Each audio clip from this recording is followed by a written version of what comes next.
professora Betânia e agora nós vamos dar início à nossa aula de Química.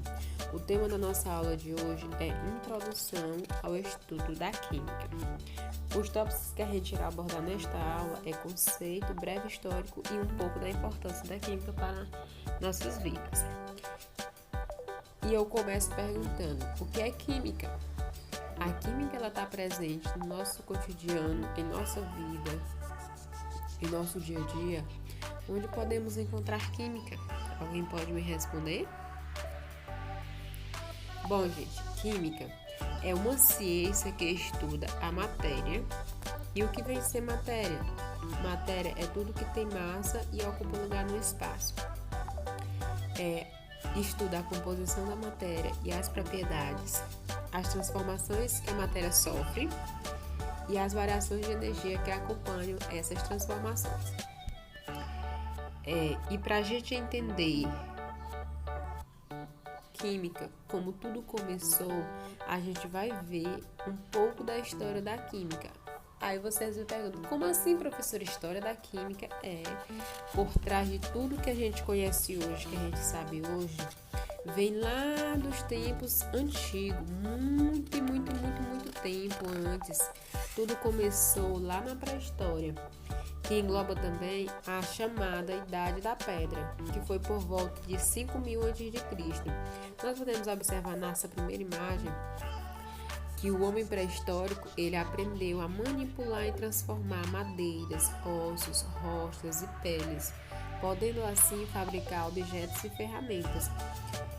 E a partir dessa fabricação, desse manuseio, desses objetos que o homem pré-histórico teve lá, ele descobriu o fogo.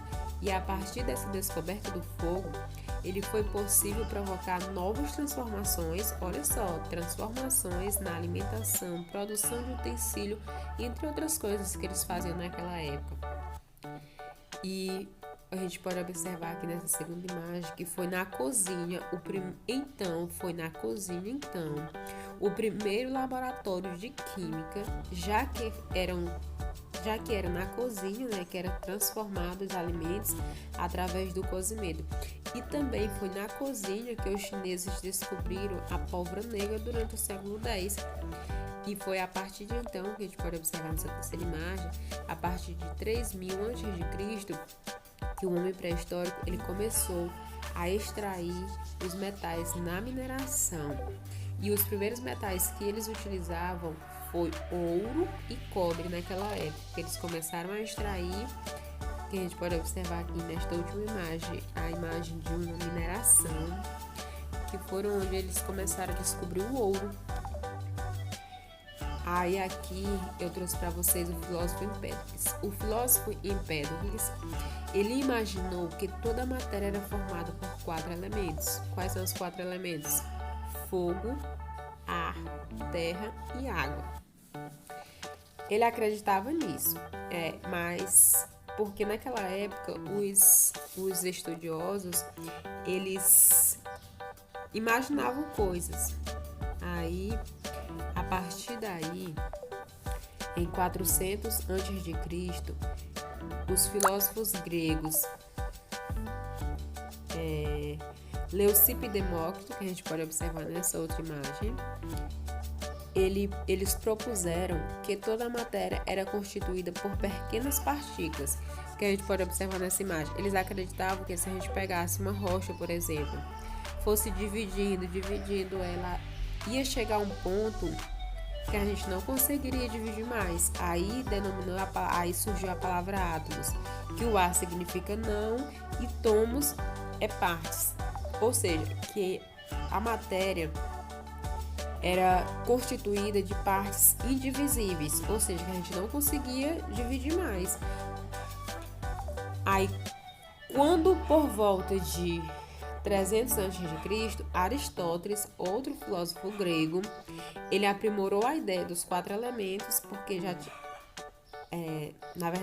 aprimorou a ideia dos 4 elementos, dizendo que cada elemento ele poderia transformar-se em outro pela adição ou remoção do frio ou quente, seco ou úmido. podia remover, por exemplo, vou dar um exemplo para vocês. O ar, ele poderia transformar-se em fogo por meio do calor. Aí já foi refutada a ideia de Empédocles lá, que a matéria era constituída por 4 elementos. Aí, a partir de tudo isso, surge então um grupo de cientistas,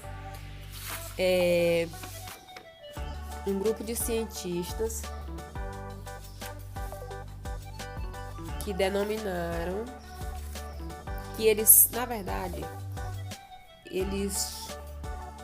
esses grupos de cientistas, eles ficavam estudando as ideias que os outros estudiosos tiveram, e aí surgiu então a alquimia, que a alquimia ela é considerada a mãe da química moderna.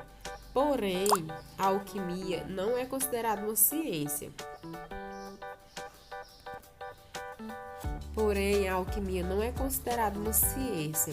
Ela é uma mistura de arte, misticismo e experimentação. Os alquimistas, eles se envolveram na aplicação do método de produção e transformação de elementos, porém, sem as técnicas científicas de comprovação.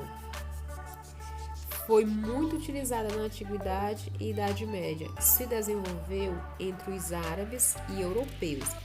Nessa imagem, segunda imagem aqui, a gente pode observar que o objetivo dos alquimistas era descobrir o elixir da longa vida, que dava aos seres humanos imortalidade e juventude, e a pedra filosofal, que transformava os metais em ouro. Naquela época foi uma grande revolução, porque os reis daquela época eles acreditavam muito nisso. Mas como não acontecia na realidade, eles ficaram muito revoltados, né, com isso. E quando foi em 1961, o filósofo inglês Robert Boyle, ele publicou o livro O Químico Cético, onde ele já criticava as ideias de Aristóteles sobre a teoria dos 4 elementos. Ele tentava, aqui a gente pode observar a imagem da capa do livro dele, o livro que ele publicou. Em 1961, ele tentava então buscar explicações mais lógicas para os fenômenos químicos observados. E foi somente no século XVII, os historiadores consideram, quando Lavoisier introduziu a balança em seus experimentos, que ele conseguiu pesar os materiais envolvidos antes e depois das transformações químicas, notando então que a massa permanecia constante. Foi aí então que começou a introdução do método científico na química. E o que dizia na verdade, Lavoisier então, ele criou, na verdade, a lei de conservação das massas. O que essa lei diz? Que na natureza nada se cria, nada se transforma. Na natureza nada se cria, nada se perde, tudo se transforma. Foi aí, então, que começou a introdução do método científico, como eu falei para vocês, né? E aqui eu trouxe um resumo para vocês mais lógico, mais fácil de entender, que tudo começou na pré-história com a descoberta do fogo. A Idade Antiga é o domínio da prata, vidro e outros materiais, o conhecimento prático de algumas operações químicas. Na Idade Média foi quando surgiu a alquimia, que é o elixir da longa vida, e a pedra filosofal. Na Idade Moderna surge a Química Média, química como ciência exata. E na Idade Contemporânea apareceram os grandes gênios da química, foi quando surgiu a tabela periódica. Aí lá no início eu perguntei para vocês, química, ela está no nosso dia a dia? Nós podemos encontrá-la na nossa vida? E aqui eu trago para vocês que química ela está diretamente ligada à nossa vida cotidiana, na produção do sabão, na digestão dos alimentos, dos medicamentos, dos combustíveis, nas tintas, o cimento, a borracha do tênis que a gente usa, da sandália, o tecido das roupas que a gente veste, na atmosfera, na vida inanimada e inanimada, até a vida. A morte são processos que estão ligados direto ou indiretamente ao grande universo químico. Então a gente pode observar que a química, ela está em todos os momentos da nossa vida. E sem ela não teríamos o conforto nessa sociedade moderna que a gente vive, né? Se também a civilização não tivesse continuado a dominar no período pré-histórico, se eles tivessem parado por ali, hoje a gente não tinha conforto na nossa vida. Aí, vocês querem ver como sem ela nós não viveríamos? Certo. Só para vocês terem uma ideia, nesse exato momento, só o ato da gente ler só é possível, pois inúmeras substâncias químicas do seu cérebro estão transmitindo as respostas sensoriomotoras. É por isso que eu disse, vamos descobrir o mundo interessante, misterioso e mágico que a química é. Gente, a química é muito importante, a química é fantástica, ela está no nosso dia a dia. E se a gente não parar para entender os conceitos, para entender a química realmente como ela funciona, a gente não realiza pequenas tarefas do nosso dia a dia, porque tudo está ligado à química. E vamos exercitar um pouco. Eu deixo aqui uma produção textual a partir da leitura, desta aula, que vai ficar gravado para vocês verem depois, se vocês quiserem. E assistir esse vídeo que está disponível aqui, mas depois eu vou deixar para vocês disponível em algum outro para vocês acessarem. É um vídeo que fala também sobre a história da química da humanidade e é um vídeo muito curto para vocês produzirem esse texto. É um texto bem simples que vocês vão produzir. Não se preocupem em fazer aquele texto perfeito. É só o que vocês entenderam, só para demonstrar se vocês entenderam realmente a história da química. Obrigado, galera. Até a próxima. Tchau.